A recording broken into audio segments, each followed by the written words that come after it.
Research எல்லாமே கவர்மெண்ட்டுக்கிட்ட தான் இருக்குது.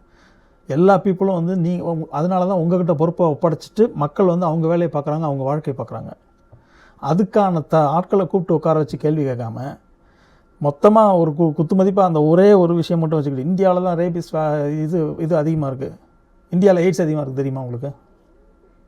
இந்தியாவில் ரேபிஸ் இருக்குது அதிகமாக இருக்குது, இந்தியாவில் எய்ட்ஸ் அதிகமாக இருக்குது. அதுவும் எல்லாருக்கும் தெரியும்.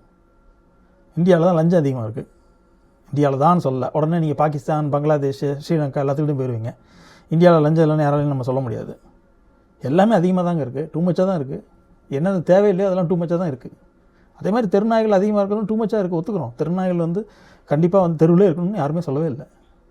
ஆனால் அதை ஒரே நாளில் ஒரு மரத்தை வெட்டி சாய்க்கிற மாதிரி சாய்க்க முடியாது. இது அந்த மாதிரி பிரச்சனை கிடையாது.